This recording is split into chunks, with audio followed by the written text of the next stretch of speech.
Bonsoir à toutes et tous. Donc, nous sommes respectivement Marion Boudon-Machuel, moi, donc Jérôme Bessières, directeur du département de la bibliothèque et de la documentation pour ma part, et Marion est la directrice du département des études et de la recherche de l'Institut national d'histoire de l'art.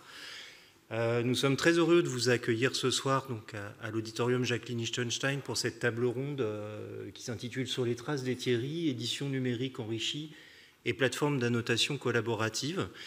Donc consacré au projet que nous développons ensemble, enfin tous ensemble, et d'autres qui ne sont pas autour de la table ronde ce soir aussi, depuis plusieurs mois, autour des archives de Nicole et Jean-Michel Thierry, qui pour nous est à la fois un projet patrimonial, scientifique et numérique.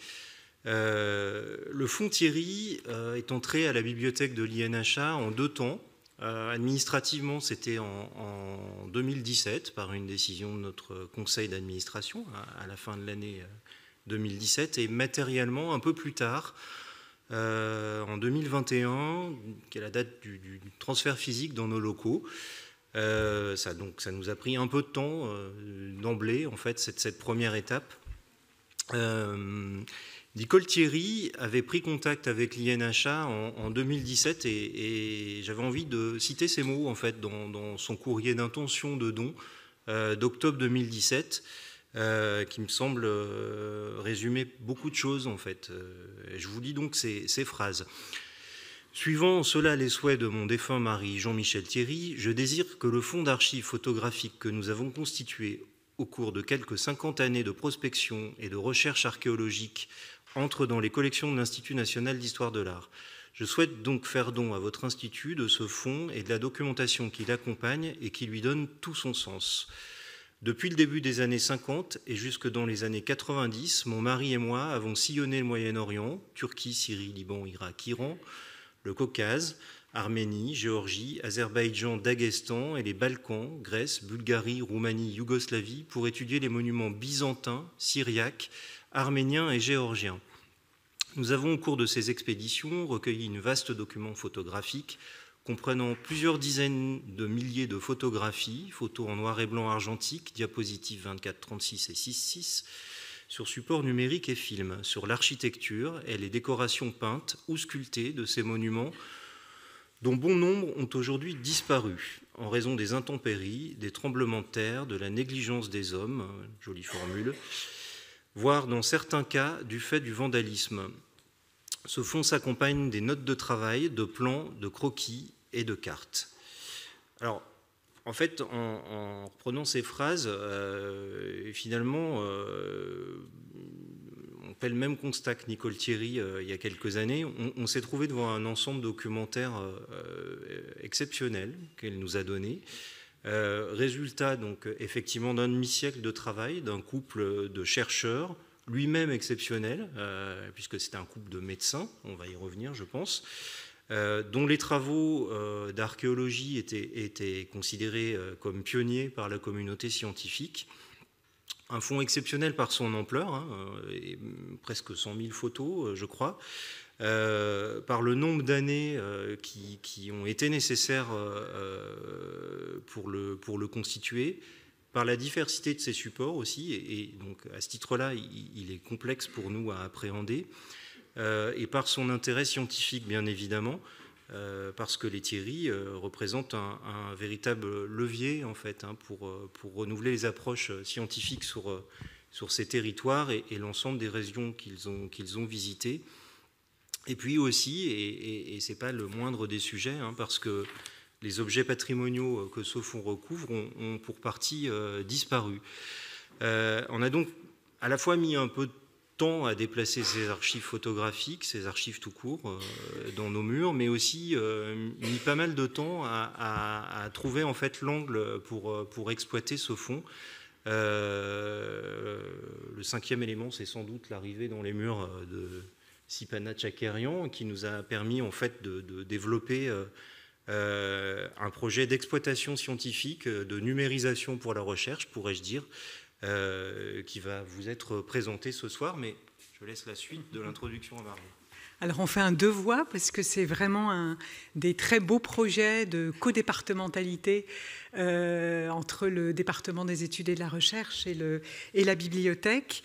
Mais c'est aussi beaucoup plus que ça, un beau projet collaboratif qui dure donc depuis 3 ans, qui a mobilisé des équipes du côté de la bibliothèque, du côté du département des études et de la recherche, je l'ai dit, mais aussi beaucoup de partenaires techniques et scientifiques. Alors, je voudrais faire des remerciements appuyés. En premier lieu, à Sipana Tchakerian, qui est coordinatrice scientifique du projet et qui le porte avec beaucoup de rigueur et un engagement actif et très communicatif, avec à ses côtés et en pilier fondamental Héloïse Braque de la Perrière, qui est conseillère scientifique du domaine 14e, 15e siècle au département des études et de la recherche, et qui a pensé réellement un programme de valorisation scientifique qui puisse articuler la numérisation du fonds photographique et l'édition numérique enrichie d'un document très précieux issu de ce fonds d'archives. On va y revenir. Cette édition est pilotée par Jean-Christophe Carius, qui est juste ici à ma droite, on tient à remercier également, qui vraiment dans le cadre du projet PANS, plateforme d'édition numérique des sources enrichies. Maintenant, vous saurez quand vous dites PANS ce que ça implique vraiment, qui est cette plateforme PANS développée au sein du SNR, sous la direction, et je le salue au bout de la salle, de Federico Noura, le directeur du service, avec l'idée de développer des outils numériques qui sont réellement adaptés à chaque projet scientifique. On pense de façon adaptée à chacun des projets et ça permet aussi de transformer le document en un véritable instrument d'analyse et d'exploration de l'ensemble du fonds. C'est un travail qui est accompli avec la collaboration d'une part Naïni Tchakourtian, Maude Mélinan, Mathias Egger et Raphaël Ranou, qui sont les doctorants et étudiants en master qui ont contribué, donc les doctorants de l'INHA et les étudiants en master qui ont contribué et contribuent encore avec beaucoup d'enthousiasme à ce projet. Sur le plan numérique, nous saluons également Sylvie Montagnon au service de l'informatique documentaire de la bibliothèque, Louisa Torres, en bleu, sur la scène, qui est l'adjointe à la chef du service du patrimoine et de la bibliothèque de l'INHA et qui assure la coordination du projet Thierry Noum. Elle pilote à la fois la numérisation, la description, la mise en ligne du corpus photographique des monuments arméniens et géorgiens. Alors c'est un travail qui ne serait pas possible sans le travail de fond et premier du traitement des archives, mené par Jérôme Delatour, Jérôme qui est là. Jérôme, je ne te voyais pas, tout au bout, conservateur responsable des fonds photographiques. Donc là, on voyait que chacun a aussi des pôles vraiment définis de responsabilité dans ce projet. Et je voudrais saluer l'aide précieuse qui nous a été accordée cette année par les élèves stagiaires de l'INP, merci Charles, qui ont participé très activement au dépouillement des carnets. Remercier aussi les partenaires, c'est essentiel. D'une part, le DIM PAMIR, domaine de recherche et d'innovation majeur, le DIM, patrimoine matériel, innovation, expérimentation, résilience pour PAMIR, qui a apporté un financement indispensable sur toutes les opérations de numérisation. Et également l'UMR Orient et Méditerranée et l'Observatoire des patrimoines de Sorbonne Université comme partenaires scientifiques sur ce projet et aussi sur d'autres. Alors, peut-être une partie d'entre vous était déjà présent à la journée d'études qui avait été montée l'an dernier, en 2024, qui a permis de poser les bases de cette aventure collective, qui a permis déjà de faire dialoguer étroitement des chercheurs spécialistes des régions concernées, donc la Cappadoce, l'Arménie, la Géorgie médiévale, afin d'examiner le contexte dans lequel ce fonds a été constitué et d'explorer également, on marche sur les pas des Thierry, des nouvelles perspectives de recherche qui s'ouvrent pour sa valorisation. je pense que ça va être dit, mais c'est important d'avoir en tête que les époux Thierry étaient aussi pionniers dans des outils de photographie et que finalement on s'inscrit aussi dans cet héritage pour la valorisation du fonds. Alors c'est une table ronde qui offre aujourd'hui l'occasion de partager les avancées récentes du projet à plusieurs voies, du traitement matériel du fonds à son exploration scientifique en passant par sa valorisation numérique. Et elle donne aussi à voir la richesse d'une collaboration entre disciplines, entre institutions, au service de la transmission d'un héritage intellectuel mais aussi visuel exceptionnel. Et donc j'ai le plaisir de passer la parole à Johanna Rapti, qui est directrice d'études à l'EPHA, la chaire d'histoire de l'art et archéologie du monde byzantin et de l'Orient chrétien, pour une présentation des intervenants et avec une introduction générale sur, évidemment, Nicole et Jean-Michel Thierry qui sont là parmi nous et à travers tout ce projet. Et je remercie encore une fois toute l'équipe au nom de l'INHA. Merci.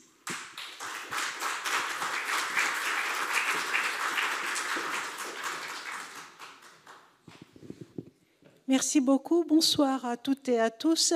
Il me reste 4 minutes pour faire cette introduction générale, mais comme il y a beaucoup de choses qui ont déjà été dites, je vais peut-être pouvoir placer un ou deux apophthermes du docteur Thierry, que j'ai eu l'occasion et le privilège de rencontrer et de fréquenter pendant mes années d'étudiante et après à l'école pratique des hautes études. J'ajoute aussi à ma carte de visite que je pilote la sous-équipe Caucase de l'équipe d'archéologie et d'histoire de l'art, patrimoine de l'UMR Orient et Méditerranée. Et à ce titre, je suis particulièrement honorée de voir progresser ce projet que notre équipe a soutenu dans ses pauvres moyens et de suivre cette expérience particulièrement formatrice pour des jeunes chercheurs. La Revue des études arméniennes va célébrer cette année, avec un beau volume qui va paraître avant Noël, le 100e anniversaire de Nicole Thierry, qui a consacré, comme son mari, sa vie au monde byzantin, même si cela n'était pas prévu. Vous l'avez entendu, savant reconnu, médecin de formation et de profession, les docteurs Thierry, et là je cite Jean-Michel, on tient les Français par la vanité, première sagesse, et deuxième sagesse, au moment où tous les médecins d'Étampes, où ils vivaient, ils avaient une clinique, se faisaient la concurrence d'acheter des belles voitures et des maisons en Normandie ou ailleurs, eux, ils ont voulu faire autre chose. Et c'est ainsi qu'ils se sont trouvés à la bibliothèque byzantine pour préparer leur voyage en Cappadoce, puis en Arménie, en Géorgie. Et c'est là où ils ont rencontré André Grabar et son milieu, qu'ils ont assidûment fréquenté.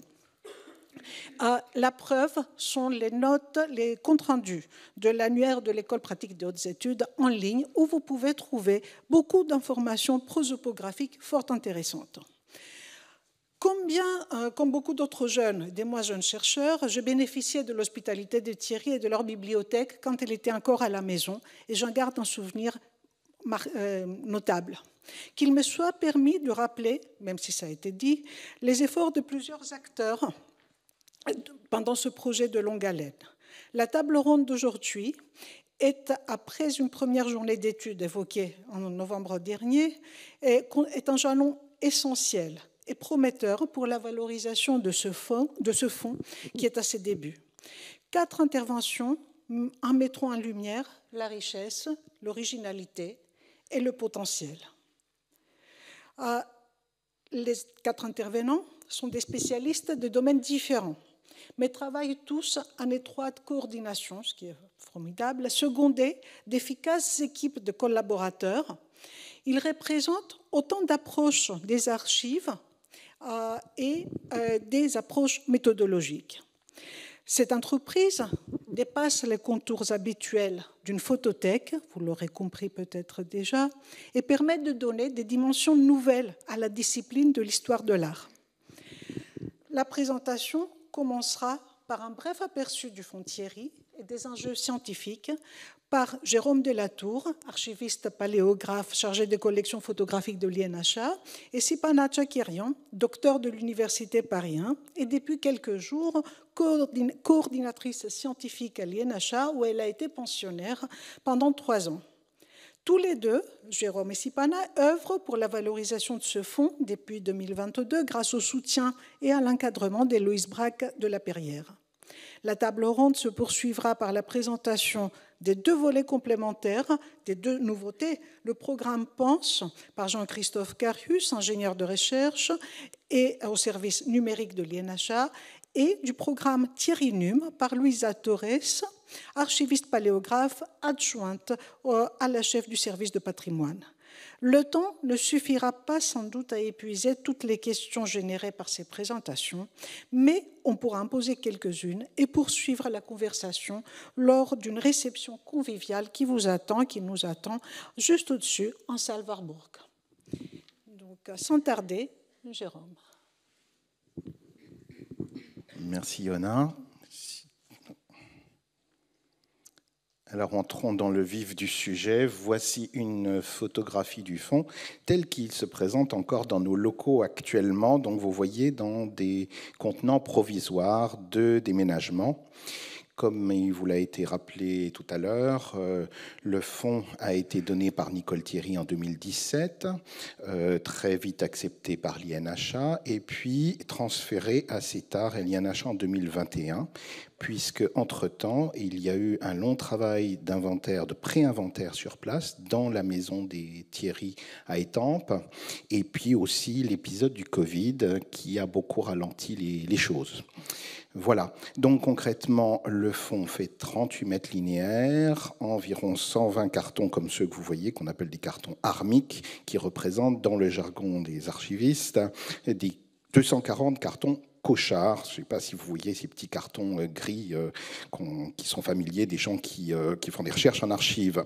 Donc c'est un gros fonds, on peut dire ça. On a parlé des photographies. Alors c'est vrai que quand on a commencé à parler à l'INHA du fonds des Thierry, on nous présentait le fonds comme un fonds de photographie. Voilà, et il a été d'abord acquis pour cela, mais en fait, c'est un fonds d'archives, je dirais, tout à fait classique, de chercheurs. Alors, les Thierry étaient ce qu'on appelle des chercheurs indépendants. Ça n'était pas la recherche scientifique n'était pas leur métier. Ils étaient médecins, mais en tout cas, c'est un fonds tout à fait classique, avec à la fois, effectivement, un énorme fonds de photographie, mais aussi des papiers de recherche, de la correspondance, des dossiers de publication, etc., etc. Pour le nombre de photographies, on en a parlé tout à l'heure, Jérôme Bessières a évoqué le chiffre d'environ 100 000. On est à peu près à 98 000 photos, et j'insiste, c'est un véritable chiffre. Ce n'est pas en gros, nous les avons, je dirais, comptés. Alors, il faut relativiser, il y en a moins en fait si on réfléchit en termes de clichés, puisqu'évidemment il y a pas mal de tirages, il y a parfois des doubles, donc on est sans doute en dessous, je dirais qu'il y a peut-être 75 000 ou 80 000 photos originales dans le fond. Ça reste considérable, bien sûr. Voilà. Pour la périodisation, ce qui est intéressant, c'est que les Thierry ont travaillé pendant très très longtemps sur leur domaine de recherche, depuis le début des années 50 jusque dans les années 2010, ce qui fait que pour l'archiviste que je suis, c'est très intéressant parce qu'on voit toute l'évolution, toute la réflexion d'abord de 2 personnes qui se posent des questions, comment archiver ce qu'ils trouvent, comment travailler avec les outils de leur temps, les moyens photographique, argentique, puis numérique, etc. Voilà. Concrètement, on peut dire que le fonds est composé de 3 ensembles. Alors, il y a le fonds de monsieur, il y a le fonds de madame, et puis un fonds commun. Et notamment, je dirais que les Thierry eux-mêmes, s'ils travaillaient quand même assez chacun de leur côté, puisqu'ils avaient chacun leur domaine d'études, ils avaient un pot commun qui était le fonds photographique. Très souvent, dans leurs publications, ils ne précisent pas qui a pris les photos, et très souvent, les photos elles-mêmes ne précisent pas qui est l'auteur de la photo. Ça arrive qu'il y ait leurs initiales, mais c'est loin d'être la norme. Alors, une petite typologie du fond. Très suggestive, hein, elle n'est pas exhaustive. Donc, comme vous le voyez tout de suite, beaucoup de photos. Si je commence par le haut à gauche, beaucoup de diapositives. Alors, ce qui est intéressant dans le cas des Thierry, c'est qu'ils avaient pas mal d'argent à consacrer à leur sujet d'étude, et donc ils ont mis beaucoup d'argent dans le matériel. Ce qui veut dire que dès les années 50, ils adoptent donc la diapositive, et très vite la diapositive en couleur. Et puis, vous le voyez, deuxième petite vignette, ils vont tester le film. Ils vont faire des petits films. Alors, il y en a quelques-uns au début qui sont assez longs, peut-être 1 heure à peu près de film. Et puis après, on est sur des formats beaucoup plus courts de quelques minutes. Et il y a du film couleur là-dedans, sachant que, comme vous le voyez, ils vont assez vite abandonner ce format qui ne convient pas à leur recherche, très clairement. De même, vous voyez, troisième petite vignette, ils vont tester un format microscopique, si je puis dire, du 8-11, Minox, qui est l'appareil, le Minox, c'est l'appareil photo de James Bond, en fait. Et les Thierry ont testé cet appareil pour tromper la surveillance de leurs accompagnateurs, notamment en Turquie, où ils étaient constamment surveillés. Et là aussi, ils vont assez vite abandonner, sans doute parce que la qualité des photos n'était pas suffisante, et il y avait d'autres moyens d'arriver à ces fins, et notamment, quand on est deux, l'un discute avec le gardien pendant que l'autre fait les photos à la sauvette. Voilà. Et puis très vite aussi, ils vont adopter le 6.6, le moyen format, donc qui sont des diapositives de grande taille, dont la qualité est bien supérieure à celle du 24-36. Pour le reste, je n'insiste pas. Beaucoup de carnets de voyage qui sont très précieux pour nous. Ensuite, les fameux schémas de Nicole Thierry, et c'est elle qui appelait ça comme ça, ces schémas, qui étaient des schémas interprétatifs des fresques, qui étaient son objet d'étude principal, puisqu'elle s'est beaucoup intéressée à l'iconographie, notamment des églises de Cappadoce. Et comme elles sont souvent très dégradées, très pâles, très difficiles à voir, elle projetait ces photos sur un mur et elle les décalquait en quelque sorte pour ensuite les interpréter, en donner une interprétation simplifiée. Vous voyez aussi beaucoup de feuillets de terrain de Jean-Michel Thierry, des relevés de monuments sur place. Et ensuite, les dossiers plus ou moins bien rangés avec toute la documentation rassemblée, site par site, les photographies, les notes, les plans.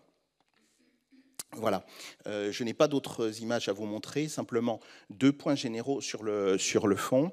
Je dirais que chaque fonds d'archives a ses spécificités et vous dicte un peu ce qu'il faut faire. Et dans le cas des Thierry, alors la première difficulté, c'est que malheureusement, les Thierry ne sont plus là pour nous dire comment il faut agir. Et leur fonds, comme souvent, malheureusement, quand on récupère un fonds d'archives, le fonds n'est pas vraiment rangé. Les Thierry savaient comment naviguer dedans. Nous, on ne sait pas. Donc, il faut retrouver comment ça fonctionne. Ce qui s'est trouvé dans le cas des Thierry, c'est que quand je suis arrivé chez eux, il y avait sur la grande table du salon un petit classeur noir. Et ce petit classeur noir, c'était un recueil d'itinéraires de voyage. Et évidemment, pour moi, c'était du pain béni parce que non seulement c'est rempli d'informations très précises, très datées, mais en plus, c'est dactylographié. Donc la première chose que j'ai faite, quand je l'ai récupéré, c'est de l'ossériser pour pouvoir récupérer les informations qu'il contenait, parce que c'est un moyen de naviguer aussi dans le fond. Parce qu'on a d'énormes quantités de photographies, des dossiers qui ne sont pas toujours bien légendés, qui ne sont pas toujours datés. Et ce petit classeur dont on va vous reparler dans quelques instants sert en quelque sorte de colonne vertébrale pour naviguer dans le fond. Voilà. Et donc, bien sûr, c'est à partir de cet objet, très vite, on a imaginé, avec l'aide de Sipana, un projet, une autre façon d'envisager le fonds d'archives. Et je pense qu'au-delà de ce qui va vous être présenté, je pense que cette idée de faire une représentation cartographique d'un fonds d'archives, comme celui-ci, de donner accès aux documents par le biais d'une carte, c'est quelque chose qu'il faudrait vraiment développer. Alors, ce n'est pas adapté, bien sûr, à tous les fonds d'archives, mais pour ce genre de fonds d'archives, c'est particulièrement adapté. L'idée qu'on puisse, au lieu d'aller chercher dans un catalogue linéaire, par mots-clés, chercher ce qu'on veut pouvoir cliquer sur une carte et avoir aussitôt les documents qui correspondent à sa recherche, c'est une autre façon d'accéder à une archive et je pense que ça devrait être développé. Le deuxième point que je voulais aborder, c'est celui de la numérisation. L'autre urgence, comment dire, est dictée par ce fonds. C'est qu'il contient énormément de photographies fragiles. Les diapositives en couleur, c'est fragile. Et nous ne sommes pas idéalement équipés ici pour conserver de la diapositive, qui normalement devrait être dans des magasins extrêmement réfrigérés. On a de bonnes conditions de conservation, mais pas idéales. Donc, urgence à numériser. Et c'est là aussi qu'une alchimie s'est faite au sein de l'INHA, qui nous a permis d'envisager de faire les choses à l'envers, en fait. D'habitude, on inventorie un fonds et ensuite, on fait d'autres choses. On valorise, on conserve, etc. Là, on a mis la charrue avant les bœufs, c'est-à-dire qu'on a commencé la numérisation avant d'avoir véritablement inventorié le fonds. Et je crois que c'est une démarche extrêmement intéressante, extrêmement dynamique aussi. Ça oblige à bouleverser le travail habituel. Et j'en suis tout à fait satisfait. Et mes collaboratrices qui vont s'exprimer après moi vont vous expliquer, vous montrer qu'il y a eu beaucoup de résultats en très peu de temps avec cette méthode inversée.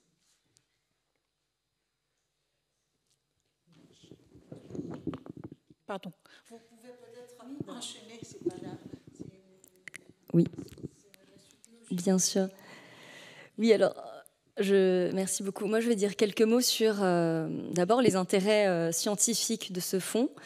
Alors, bien sûr, ce fonds est d'un grand intérêt pour les arts de la Cappadoce, de l'Arménie et de la Géorgie médiévale, pour l'abondante documentation de monuments de ces régions qu'on y trouve. Et aussi, cette documentation est très précieuse parce que ce sont des monuments qui sont souvent peu publiés, qui sont difficiles d'accès. On a évoqué le fait que cette recherche s'est faite sur un temps long de 50 ans, donc on peut suivre l'état de dégradation des monuments, mais aussi du paysage. Donc c'est évidemment l'un des premiers points. Mais il y a également d'autres points d'intérêt dans ce fonds, puisque au-delà de ces régions de la Cappadoce, de l'Arménie et de la Géorgie, les Thierry ont exploré d'une manière générale l'art byzantin, donc ils ne se sont pas limités à ces régions, depuis les Balkans jusqu'à la Syrie, et d'ailleurs ils dépassent les frontières de Byzance également. Ensuite, sur leur propre terrain de recherche, ils ne documentent pas que les monuments qu'ils vont étudier, mais ils documentent tout type de sites qui leur semblent dignes d'intérêt, depuis des sites antiques à des monuments islamiques, et ils ne s'arrêtent pas qu'aux édifices. En réalité, ils documentent par leur photographie, mais aussi dans les carnets de terrain, ils documentent les paysages, ils photographient les populations, donc on a aussi un regard presque ethnographique qui se manifeste dans ce fonds. Et dans les carnets, ils vont décrire la situation politique des pays qu'ils traversent. Donc on a ainsi un fonds qui intéresse non seulement les études arméniennes, géorgiennes, cappadociennes, mais aussi d'autres domaines d'histoire de l'art. Et on pourrait même penser à d'autres disciplines qui pourraient trouver une ressource intéressante dans ce fonds. Donc, avec les collègues du département des études et de la recherche et de la bibliothèque, nous avons constaté donc l'ampleur du fonds qui a été soulignée, le fait qu'il était impossible dans une seule phase de numériser quelques 100 000 photographies. Et donc, nous avons décidé d'établir un périmètre restreint et aussi d'accompagner ce projet de numérisation d'un projet de recherche pour réussir à analyser et contextualiser le corpus qui allait être numérisé. Donc, nous avons initié un programme centré dans un premier temps sur le patrimoine arménien et géorgien médiéval dans le fond.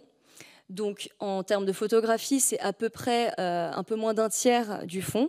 Et c'est surtout la région qui est au centre de l'intérêt de Nicole et de Jean-Michel Thierry, puisque Jean-Michel Thierry était spécialiste de l'architecture arménienne médiévale.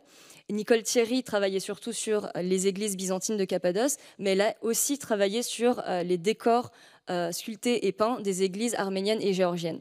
Donc on a ici un sujet qui a été exploré et de très près par les deux. Notre programme vise non seulement à rendre accessibles les photographies de ce fonds, mais aussi vise aussi à dresser un bilan historiographique du développement des études arméniennes et géorgiennes des années 50 à nos jours, à partir l'exemple des Thierry. Là aussi, on l'a dit, ce n'est pas qu'un fonds photographique, on a tout un ensemble de documents qui accompagnent ce fonds et qui rendent compte de la vie scientifique des Thierry, donc l'organisation des voyages jusqu'à leur réalisation, l'activité d'enseignement qu'ils avaient, la recherche, l'établissement la construction d'un réseau de chercheurs et de collaborateurs à la fois en France, en Europe et dans le Caucase, avec des acteurs qui ont joué un rôle vraiment clé dans l'organisation de ces voyages. Et donc, c'est d'ailleurs cet angle historiographique du projet de recherche, c'est ce qu'on explore dans le projet d'édition numérique enrichie du recueil des itinéraires des Thierry, qui est en fait un résumé des voyages faits entre 1952 et 1998. On va voir le document tout à l'heure, et donc où sont évoqués les sites visités jour par jour, mais aussi les personnes qui les ont accompagnés, les institutions qu'ils ont visitées. Donc on a une vraie image globale de la vie scientifique du couple. Il est aussi important de signaler que notre projet s'inscrit dans une constellation d'initiatives entreprises au cours des dernières années en Europe, aux États-Unis ou dans le Caucase autour du patrimoine arménien et géorgien. Ainsi, le projet OSCOP, consacré à la numérisation des collections photographiques de chercheurs italiens contemporains des Thierry, donc qu'ils ont connus également, adopte également une approche historiographique sur l'étude de ce corpus numérisé. Dans une perspective plus théorique, on a le projet porté par les universités de Fribourg et Brno en République tchèque, qui a également établi les bases d'une étude historiographique des études de l'histoire de l'art du Caucase depuis le 19e siècle jusqu'à la fin du 20e siècle. Et les Thierry font partie également de ce récit. Et d'autre part, on observe également un élan collectif dans la constitution de projets pour la sauvegarde numérique et la protection du patrimoine arménien, qui s'explique par la situation géopolitique du Caucase ces dernières années. La guerre du Haut-Karabakh en 2020 a suscité une vive inquiétude aussi bien chez la communauté scientifique que dans le domaine patrimonial face aux menaces réelles qui pèsent sur le patrimoine arménien de cette région, qui est pris pour cible d'un discours révisionniste azerbaïdjanais et en même temps qui est devenu inaccessible entièrement depuis octobre 2023. Les programmes Caucasus Heritage Watch ou Monument Watch, pour ne prendre que deux exemples, assurent un monitoring de ces monuments dans la région, alors que le projet, le projet de scanning 3D du centre Toumo en Arménie, avec qui je collabore par ailleurs, assure la documentation photogrammétrique et la modélisation 3D des monuments de cette région, et également en Arménie, ce qui a été rendu possible grâce à des missions menées avec l'entreprise française Iconem lorsque cette région était encore accessible. Donc, le projet que nous menons à l'INHA a pour vocation de s'inscrire dans un dialogue avec les initiatives de ce type pour rendre d'une part accessible la documentation des Thierry à ce type de projet, que ce soit des projets de recherche ou des projets patrimoniaux, et en même temps en proposant une approche critique grâce à la mise en perspective de notre documentation en relation avec d'autres sources, qu'il s'agisse de modèles 3D ou d'autres fonds d'archives qui concernent ce patrimoine. Cette réflexion sur les fonds photographiques et leur rôle dans l'étude de terrains difficilement accessibles, ce qu'on appelle aujourd'hui les terrains empêchés, est d'ailleurs au cœur des travaux de la cellule REPAS, donc Recherche et Patrimoine en zone de crise, qui a été créée à l'INHA en collaboration avec le CNRS et Opus, et donc que l'on coordonne avec Héloïse Braque de la Perrière et Sandra Aube du CNRS pour justement s'interroger sur les méthodologies pour la recherche sur ces terrains empêchés et pour soutenir, pour faire en sorte que la recherche puisse continuer sur ces terrains-là. Donc dans cette perspective, dans cette réflexion sur l'apport des fonds photographiques, nous organisons dans un an un colloque sur les archives photographiques françaises qui concernent le patrimoine empêché dans le Moyen-Orient et dans ses périphéries. Et donc on aura un ensemble, on étudiera un ensemble d'archives à l'INHA, dans d'autres institutions, et bien sûr, le Fonds Thierry fera partie de cette discussion. Voilà, merci beaucoup. Merci beaucoup, Jérôme. Avant de passer aux aspects plus techniques de la présentation et qui sont tout aussi novateurs, permettez-moi simplement de souligner, selon une banalité qui consiste à ce que l'œuvre dépasse le créateur, que les Thierry n'auraient peut-être pas imaginé contribuer de cette manière au développement de l'histoire de l'art. Certes, ils étaient fiers d'apporter leurs compétences, leurs moyens, la qualité de leur documentation dans un avenir indéterminé, mais c'est fort heureux de voir que la valorisation de leur patrimoine contribue à donner une autre dimension, une autre utilité à l'histoire de l'art et à la documentation photographique, et rejoindre des problématiques plus larges de l'actualité de la recherche et de la société. Les Thierry ne se sont jamais sentis empêchés. Quand on les empêchait quelque part, ils allaient ailleurs, mais toujours à la quête de ce qui est neuf et important pour la... C'est peut-être un peu pédant, ce n'est pas leur phrase, la mémoire collective de l'humanité.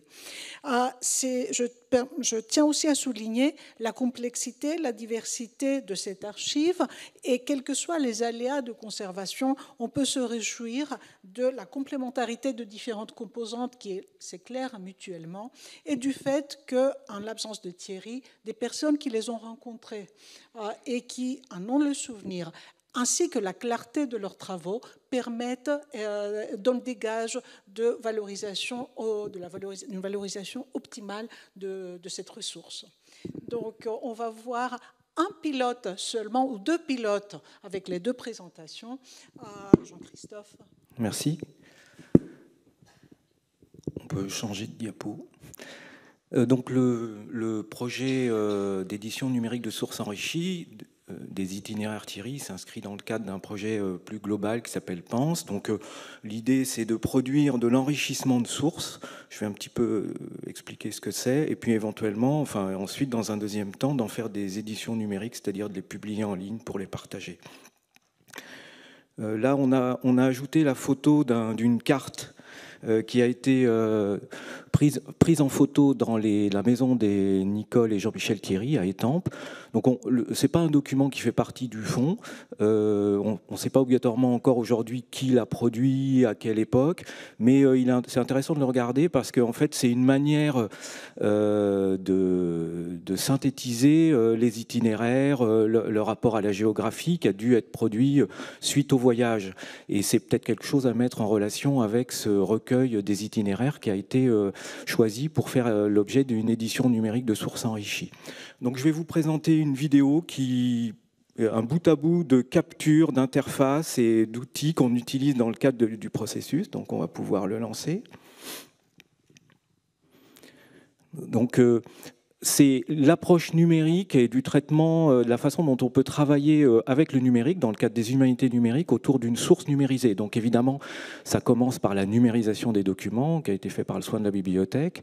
Et ensuite, on les pose sur une plateforme qui va nous permettre déjà, grâce au numérique, de travailler collaborativement, c'est-à-dire de faire travailler plusieurs personnes sur le même document d'une manière maîtrisée et pratique. Et puis là, on va rentrer dans un des documents qui est donc numérisé et on va voir la façon dont la segmentation, la transcription est produite dans ce type de plateforme. Alors il y a déjà un travail de segmentation par grandes zones pour essayer de différencier les différents aspects du document, son titre, le corps ou bien les notes marginales. Et ensuite, on va voir ligne par ligne, toutes les informations qui sont produites dans le document. Ce qui est intéressant, c'est de remarquer que les lignes de transcription sont directement liées à la spatialisation du document. Et ensuite, pour chaque mot important, chaque entité, il y a un balisage qui est fait pour indiquer quelle est la nature de l'information cruciale qui a été repérée dans le document. Donc là, on voit chaque ligne, la spatialité est liée à la ligne de la transcription, ce qui change un petit peu les méthodes par rapport aux aspects précédents lorsqu'on transcrivait dans un Word par rapport à une numérisation. Ce qui est intéressant, là on le voit dans la version PDF, c'est que on va pouvoir faire des recherches, y compris dans l'image du document, puisque l'image du document contient aussi le texte en arrière-plan. C'est-à-dire que là, en cherchant patriarche, on voit l'image se surligner à l'endroit de patriarche ou sur Tiflis ou sur d'autres mots. Donc ça donne quand même un rapport à la source qui est plus fin, on va dire, grâce à ces technologies, qui permet de garder sous l'œil la source et en même temps de pouvoir naviguer à l'intérieur dans ce qu'on appelle son enrichissement. Ça, c'est la version du texte transcrit. Donc là, on repère toujours dans le texte transcrit tous les balisages qui ont été faits. Le choix des termes, de baliser telle ou telle partie est vraiment un choix scientifique, de l'équipe scientifique. On peut baliser les éléments qui sont incertains, on peut baliser un certain nombre de choses. Et donc là, on a tout le corpus transcrit qui est un endroit de recherche pour commencer à voir apparaître des choses qu'on ne pourrait pas voir apparaître si on était uniquement face aux images. On retrouve là le document de Jérôme qui a dépouillé en quelque sorte la source pour repérer toutes les étapes des voyages. Et on peut de nouveau chercher le Tiflis, mais on peut aussi voir son équivalent normalisé de Tbilis. Ensuite, les index sont créés à partir des lieux. Là, c'est l'index des lieux, mais on le fera aussi pour les personnes, pour d'autres types d'entités. Et ces index vont permettre de commencer à faire une interface à la fois de relecture, de vérification des informations, qui va nous permettre de circuler, on va filtrer, donc là c'est par pays par exemple, le système maintenant commence à rassembler toutes les informations par pays. On va avoir ces informations grâce à l'index ont été connectées à des référentiels globaux, donc des référentiels de géolocalisation. Là c'est le résultat par rapport à la Géorgie qu'on voit s'afficher. On va pouvoir indiquer les informations qui arrivent des référentiels. Donc ça, c'est des référentiels de OpenStreetMap, des référentiels qui sont globaux et qui nous permettent d'obtenir un certain nombre d'informations, qui nous permettent de localiser sur des plans les lieux en question, de commencer à voir apparaître un début de... Alors là, donc, on est à l'échelle de l'index. On n'est pas dans un seul voyage, on est dans tous les voyages. On voit à gauche chaque voyage dans lequel apparaît le lieu. On va pouvoir aussi le voir dans le tableur, c'est-à-dire que là, par exemple, le lieu en question a été visité dans un certain nombre de voyages. Et puis, on a toujours le rapport à la source transcrite qui nous permet de revoir le lieu, même s'il est écrit de manière différente dans les sources. Donc ce type d'index commence à donner une vision et permet de commencer à produire des questions de recherche. Là, c'est simplement un exemple de la forme que prennent les données quand elles sont structurées, et puis le fait qu'on se connecte aussi à des référentiels globaux comme Wikidata, et donc que quelque part on vient connecter la source de l'INHA à des sources globales. Et puis enfin la dernière visualisation, la visualisation cartographique, on va pouvoir d'un coup d'œil, on va dire, comparer un peu les parcours. Alors ça, ce sont des données en cours d'élaboration, il peut encore y avoir des erreurs dedans, il y a encore des choses à affiner, mais on voit bien la visualisation que ça permet, qui était impossible à avoir à partir de la source brute, qui commence à ressembler à une version post-numérique de la carte qu'on a vue au départ accrochée sur le mur. Et puis, il y a tous les aspects numériques qui nous permettent de calculer automatiquement la distance qui est entre deux points. Alors, c'est à vol d'oiseau, hein, bien sûr, ce n'est pas la distance par la route. D'ailleurs, je pense qu'on ne pourra pas avoir les routes de l'époque, même si on peut avoir les routes d'aujourd'hui. On peut continuer à voir le nom des lieux, cliquer pour voir les référentiels externes qui vont être une sorte de hub nous permettant d'obtenir des informations de la part d'autres institutions qui ont pris Wikidata comme hub. Et ça nous permettra aussi de récupérer des images pour illustrer éventuellement les lieux. Et puis, dans cette carte, on a jour par jour aussi, puisque la source parle jour par jour. On a jour par jour les étapes. On a même parfois les heures. On pourrait éventuellement calculer le temps où ils sont restés sur place, etc. Et ça permet comme ça d'avoir vraiment une vision beaucoup plus fine et beaucoup plus documentée de toute l'information qui se trouve dans le document. Donc, ça, c'est un travail en cours. C'est aussi ce genre d'interface, c'est fait pour vérifier l'information, c'est-à-dire qu'on a toujours accès à la source numérisée, ce qui va permettre de comprendre pourquoi peut-être un point est mal placé à un moment donné. Ça, c'est la source transcrite. Donc l'erreur, elle peut venir de la transcription, elle peut venir du code qui génère la carte, il y a un certain nombre de choses à vérifier pour affiner. Et puis, c'est ce qui fait de l'ensemble un instrument de recherche, c'est-à-dire quelque chose qui va permettre non seulement de produire des données, mais aussi de travailler une interprétation de la source. Et puis là, pour terminer, ce sont les données telles qu'elles sont produites par ce système et telles qu'elles vont être partagées à tous les autres projets qui vont se dérouler dans ce que Sipana a nommé. C'est-à-dire que l'idée, c'est aussi de s'inscrire dans un écosystème de projets, de partir des données extérieures, mais aussi de partager les données du projet vers les autres acteurs qui travaillent sur ça. Merci beaucoup.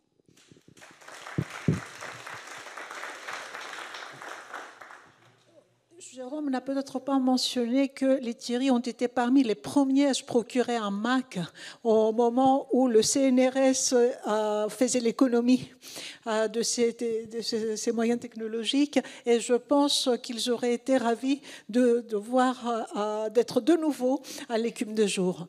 Sans tarder, Louisa va passer de la carte à l'image et de la pierre de Rosette au fond à proprement parler. Alors effectivement, oui, on a entrepris un projet de numérisation de grande ampleur pour rendre accessible cette photothèque des Thierry. Alors quand on entreprend un projet de numérisation, j'aime bien rappeler pourquoi, parce que la numérisation est souvent brandie comme une panacée, une sorte de réponse à tout, de remède miracle.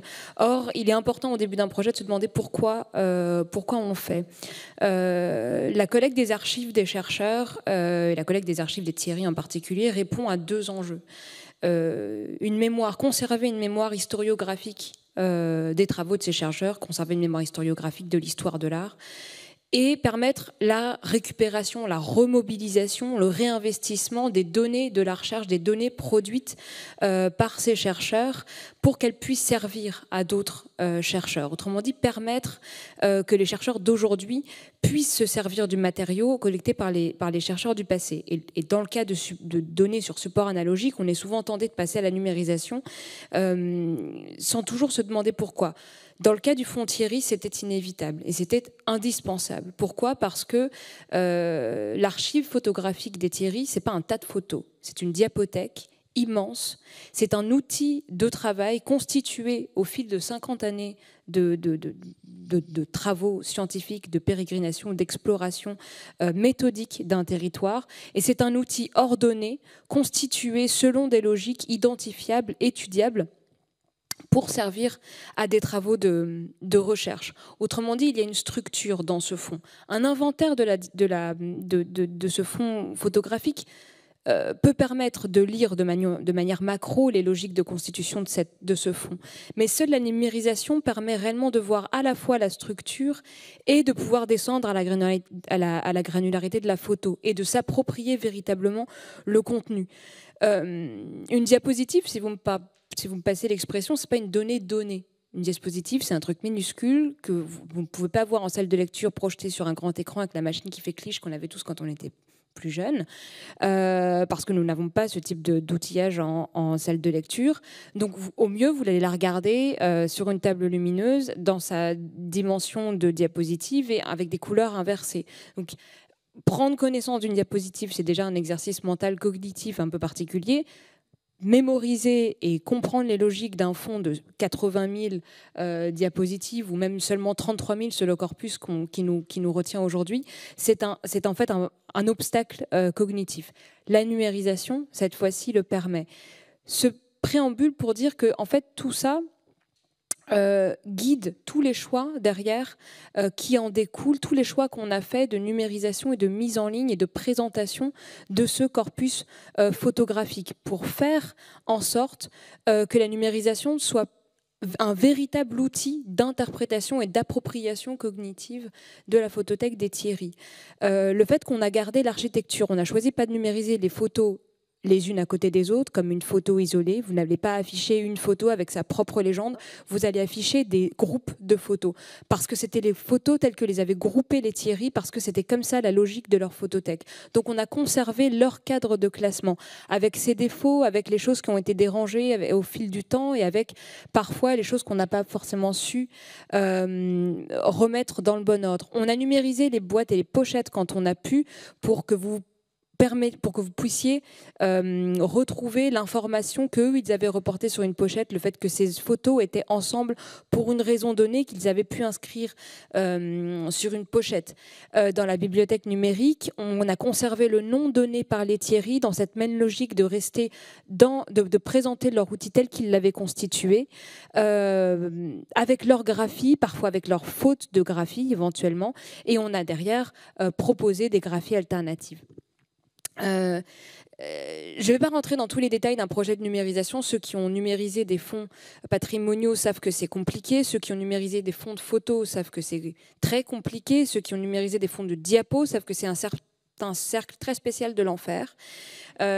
Sachez que ça demande de compter 33 000 diapos avant, pendant et au retour des photos, que les contrôles visuels sont longs et fastidieux, et nous n'y serons pas arrivés sans avoir mobilisé la moitié de la bibliothèque, en tout cas la totalité du service d'informatique documentaire, sur l'expertise et l'engagement de qui on a pu compter. Sylvie Montagnon, Pierre-Marie Barthes et vos équipes, merci beaucoup.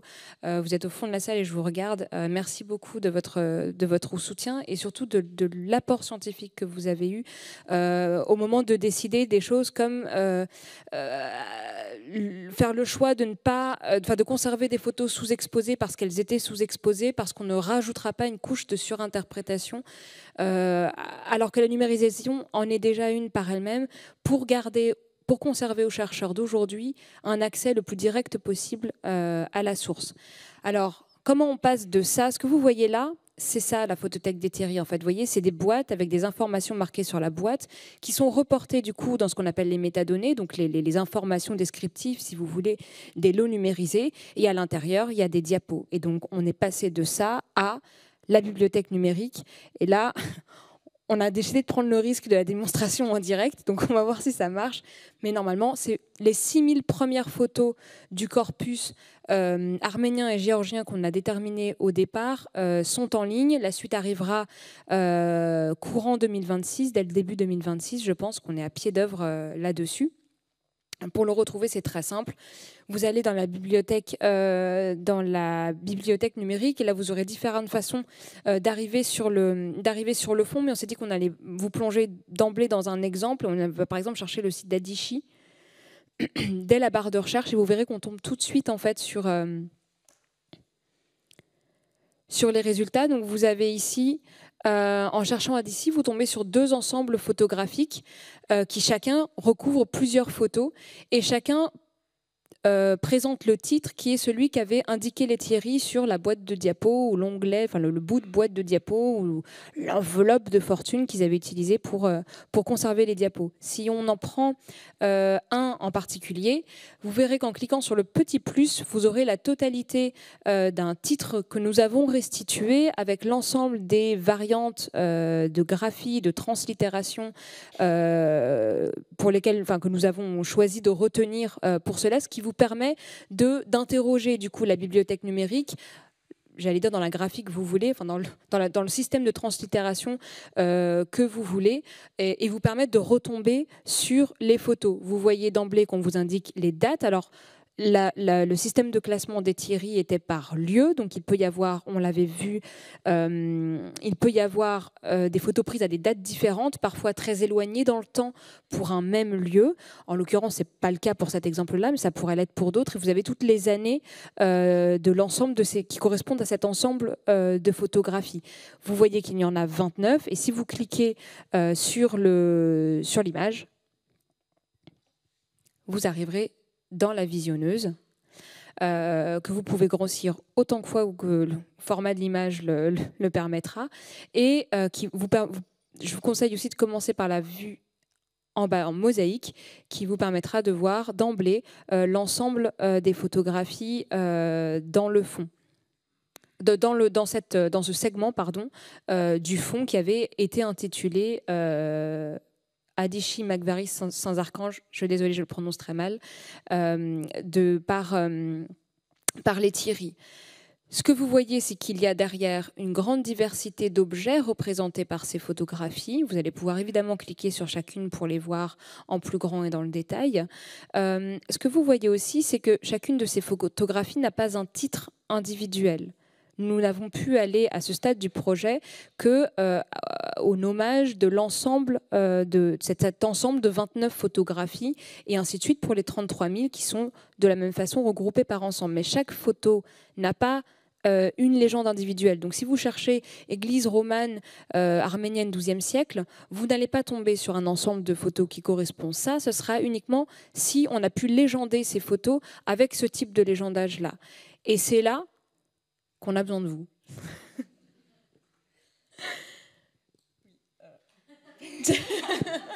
Oui, j'ai pris l'exemple d'Adichie, qui est un village en Haute-Svanity en Géorgie, parce qu'on voit en fait dans ce lot que pour ce site, on a différents types de photos déjà. On a des photos du monument, de l'architecture du monument. On a des photos du paysage dans lequel s'inscrit ce monument. On a également des photos du décor peint que l'on voit ici, des installations, des ameublements liturgiques qu'on peut trouver, donc, par exemple des hautes croix qu'on trouve érigées à l'intérieur des églises géorgiennes, des objets dans les églises en Svaneti. On a souvent des trésors, des icônes ou d'autres types d'objets qui sont conservés. On a même des éléments plus de pratiques rituelles, de cornes accrochées suite à des sacrifices. Donc en fait, dans le lot Adichie, Matvalichi sans archange, on a différents types de sujets. De plus, dans certains lots, il y a également des photographies qui sont glissées dedans, qui ont dû être faites par les Thierry alors qu'ils manipulaient leur lot. Et donc, on a parfois des monuments qui ne correspondent pas au nom du lot. Donc, on a besoin de vous pour participer à l'indexation de ces photographies, à la notation, dans deux phases. D'une part, pour identifier le monument qui est représenté, c'est un travail qui va pouvoir être fait en même temps que le travail qu'on fait avec Pense, puisqu'on a un index des lieux, et en réalité, la plupart des sites qu'on trouve dans les photographies sont les sites qu'on va retrouver dans le journal des itinéraires. Mais également, l'objectif serait d'indexer ces photographies pour pouvoir rendre ensuite ces photos interrogeables par type de sujet, qu'il s'agisse d'architecture, d'objets d'art, de manuscrits. Et donc, c'est là où on va faire appel à la communauté des chercheurs, des spécialistes, des chercheurs indépendants et de toutes celles et ceux qui s'intéressent au patrimoine, principalement arménien-géorgien, puisque c'est le projet pilote qu'on a. Mais en réalité, puisque la numérisation a été faite par boîte, et que dans certaines boîtes, par exemple, on a des photos des églises de Syrie du Nord dans les lots de numérisation. Donc en réalité, tous les spécialistes byzantinistes, on va animer cette communauté, et on vous tiendra au courant de l'organisation et de la publication des lots de photos pour pouvoir travailler ensemble à annoter, à indexer ces photos, et qu'elles puissent être encore plus exploitables par la recherche et d'autres projets. Alors actuellement, du coup, le travail actuel qu'on mène, c'est de créer une plateforme qui permettra à tous les volontaires, et j'espère que vous tous dans cette salle, vous êtes volontaires, Vous savez que vous êtes recruté d'office. Quand vous avez passé la porte, on a pris votre empreinte. Une plateforme qui vous permettra de collaborer le plus simplement possible, d'apporter pour chacun votre petite pierre à l'édifice, que 33 000 photos, c'est beaucoup. Ce sera évidemment étalé au fil des mois, mais voilà, notre travail actuellement, c'est de développer une interface qui sera simple, qui vous permettra de retrouver rapidement les photos que vous souhaitez annoter et de proposer des annotations. Alors, il y aura un vocabulaire contrôlé, sinon on ne va jamais s'y retrouver derrière. Et on espère faire appel à toutes les bonnes volontés pour fournir derrière la matière à une indexation qui ensuite permettra à tous les chercheurs qui voudront s'en emparer d'interroger le fond de la manière qui lui sera le plus propre, sans forcément être contraint par passer par les catégories géographiques uniquement des Thierry. Si vous cherchez des paysages, vous n'allez pas explorer chaque lieu en regardant s'il y a des photos de paysages dedans. J'imagine que vous n'êtes pas là spécialiste du paysage, mais c'est un exemple un peu simple. Si vous cherchez des manuscrits, vous n'allez pas ouvrir chaque musée, chaque église pour voir s'il y a un manuscrit dedans. L'idée, ce serait que vous puissiez chercher manuscrits et que toutes les photos représentant des enluminures, des manuscrits arméniens, etc. sortent à ce moment-là. Et on est en train de travailler à au bon critère en fait de description. On est en train de travailler à l'interface la plus simple possible et on compte sur vous dans cette salle pour nous proposer, on l'espère, votre aide. Nous proposer peut-être des partenariats si vous êtes professeur avec des étudiants dans vos classes. On a envie d'organiser plein de choses. On essaiera d'organiser un peu des sessions dédiées d'édition qu'on pilotera nous-mêmes. Bref, venez nous voir, contactez-nous. On a créé une adresse mail projetthierry@inha.fr. C'est facile. Écrivez-nous. On a aussi laissé des feuilles là-haut pour que vous nous laissiez votre adresse mail. On va créer une mailing list et on tiendra tous ceux qui souhaitent être informés, même si vous ne voulez pas forcément participer à l'édition, n'hésitez pas à vous inscrire. On va créer une mailing list pour tenir informés tous ceux qui le souhaitent des développements du projet au cours des mois à venir. On vous annoncera le lancement, les prochains lots de photos qui seront mis en ligne. On vous annoncera le lancement de la plateforme quand elle sera prête. On vous tiendra au courant de tout. Et en attendant, on vous donne rendez-vous à cette adresse mail. On vous donne rendez-vous sur la bibliothèque numérique de l'INHA qu'on vient de vous montrer. On vous donne rendez-vous sur Pense, donc vous avez une démonstration tout à l'heure et on vous remercie d'avance.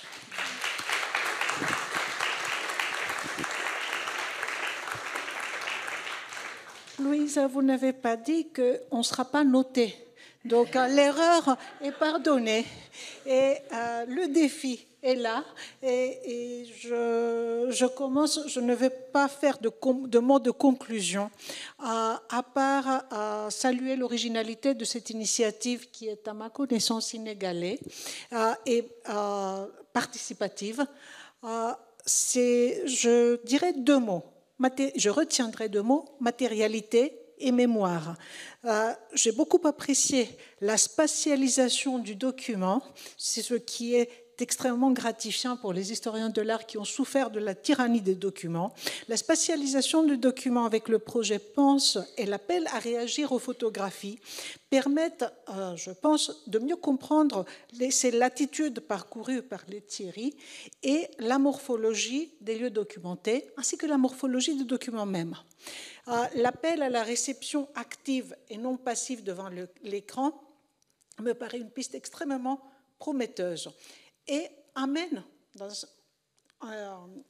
accessoirement à s'interroger sur la matérialité même, la fragilité de la diapositive, la couleur et tout cela. Le travail qui a été mené depuis, je tiens à rappeler ça aussi, la longue durée, depuis presque 10 ans, 2017, après la réception du don. Et ce travail est peut-être le plus bel hommage à cette contribution essentielle de Thierry aux études byzantines et à l'histoire de l'art médiéval.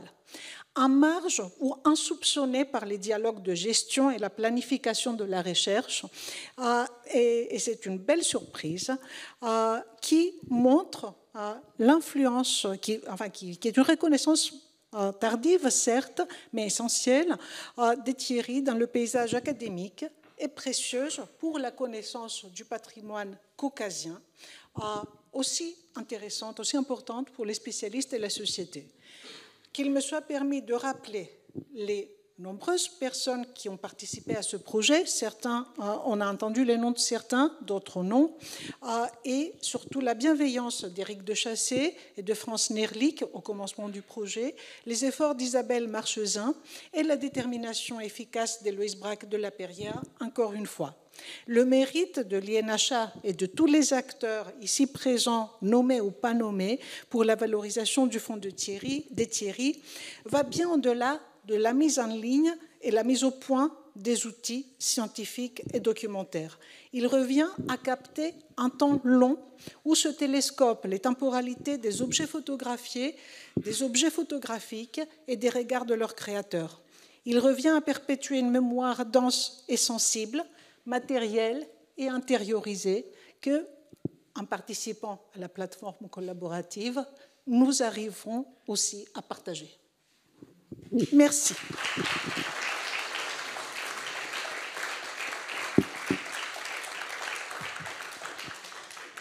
Nous avons une petite dizaine de minutes pour des questions et des réactions, parce que peut-être tout n'est pas si rose dans la vie. Bonsoir, merci beaucoup pour cette présentation. Et donc, au-delà du légendage qui va être apporté par tout le monde, et je ne doute pas du résultat que tout le monde va participer, mais si on se projette plus dans le futur, en fait, est-ce qu'à partir des itinéraires, on pourra rebondir sur les images des sites correspondants sur la bibliothèque numérique? Est-ce qu'il y aura un moyen d'aller sur l'instrument de recherche avec la documentation papier relative à ce site-là? Est-ce que ces légendes que tout le monde va contribuer à apporter, elles vont se retrouver sur la bibliothèque numérique? Vers où on va, en fait? Qu'est-ce qu'on peut rêver de tout ça d'ici quelques années, en fait? Merci beaucoup. Je vais commencer par la première question. Si à partir de PANS, des itinéraires, on peut faire le lien vers les photographies, c'est justement l'un des projets qu'on mène dans le projet PANS. On a un projet pilote sur un des voyages, qui est un voyage en 78 organisé en Arménie et en Géorgie soviétique. Et on est en train de rédiger avec l'équipe de chercheurs, donc Nairi Chalroutian et Maud Mélinan, des notices sur les sites. Et à partir des notices, il sera possible ensuite de faire le lien vers le lot de photos ou les lots de photos qui sont associés au site en question. Donc ça, c'est la première valorisation du reste des documents, parce que voilà, ce recueil des itinéraires, on le voit comme ça, comme une porte d'entrée vers le reste du fond. Et c'est pour ça aussi que dans les notices sur les sites, on fait référence aussi parfois à d'autres documents qu'on peut avoir dans le fond, des textes qui ont des publications, des préparations de voyage. Donc le projet PANS a vraiment cet objectif, c'est de créer le lien entre ce document et tout le reste de l'archive, y compris les photographies. Pour la photothèque. Sur l'indexation est-ce que l'indexation va nourrir in fine la bibliothèque numérique? Bien sûr, c'est le but en fait, quand même. Est-ce que toute l'indexation on la versera dans la bibliothèque numérique? C'est pas encore complètement décidé. Quelle forme ça prendra? C'est pas encore complètement décidé, mais oui, c'est le but clairement, pour que ces interrogations puissent aussi nourrir derrière la bibliothèque numérique. Est-ce qu'on va rapprocher la bibliothèque numérique et PANS? Oui, complètement. C'est pour ça d'ailleurs que en fait l'indexation géographique des lots de photos qui est faite dans la bibliothèque numérique est faite de la même façon qu'est construit l'index géographique de PANS. Est-ce qu'on pourra faire des liens entre les deux dans la limite des manifestes IIIF qui sont à disposition sur notre bibliothèque numérique? Bien sûr. Le but est effectivement que... Moi, j'aime bien l'expression pierre de Rosette, mais le but est effectivement que le document du voyage des itinéraires garde son rôle, en fait, vraiment de clé de voûte de l'ensemble du fond. Il y aura aussi, à un moment donné ou un autre, qui n'est pas encore prêt, encore venu, mais qui va venir bientôt, un inventaire archivistique du fonds, un inventaire qui permettra de voir mieux que dans la bibliothèque numérique encore l'architecture de la photothèque des Thierry et son articulation avec tout le reste du fonds d'archives. Vous avez compris qu'il est très important. C'est un projet assez monumental auquel s'attaque Jérôme Delatour depuis des années.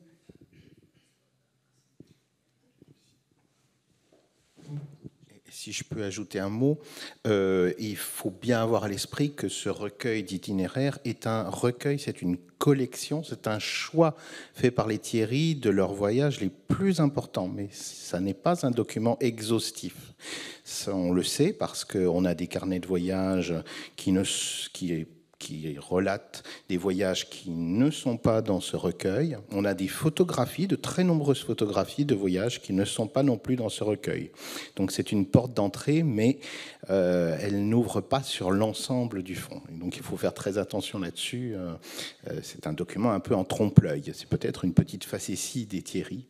Je ne sais pas comment il faut l'imaginer, mais voilà. C'est un document essentiel qui nous aide énormément, mais il n'est pas exhaustif.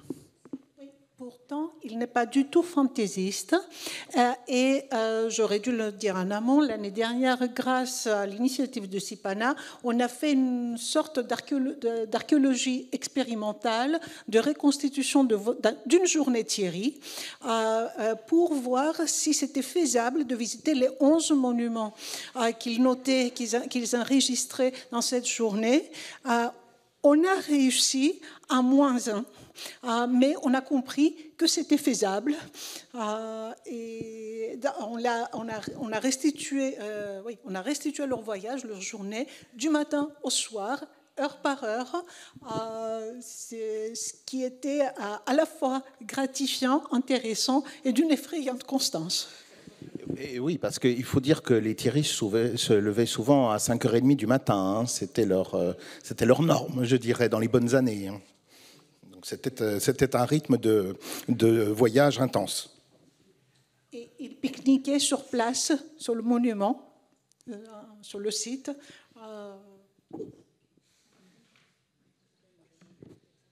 Et juste pour rajouter sur le temps de visite des sites, c'est quelque chose qu'on retrouve aussi dans leur voyage en Turquie. Et cette habitude qu'ils ont de passer très peu de temps sur le site, c'est aussi parce qu'ils doivent aller vite avant d'être interceptés. Ils travaillent quand même, surtout en Turquie, sur un patrimoine qui n'est pas vraiment... Enfin, quand ils travaillent sur le patrimoine arménien, c'est assez problématique, donc ils doivent partir vite. D'ailleurs, on voit dans le carnet de terrain, dans le journal des itinéraires, quand ils visitent, parfois ils visitent un site, entre parenthèses, on a les heures de visite, 15h30, 16h. On se dit, mais comment est-ce qu'ils ont pu faire autant de photographies en si peu de temps? Mais parce qu'ils devaient bouger très vite, c'était leur rythme, leur méthodologie en fait sur chaque site.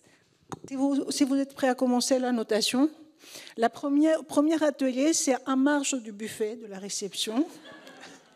Donc on pourra peut-être commencer dès maintenant en inscrivant adresse mail, etc. Mais avant cela, nous allons, je pense, appeler de nos voeux à l'INHA de continuer à encourager ce projet et de le développer avec le même enthousiasme et la même rigueur. Et merci à tous.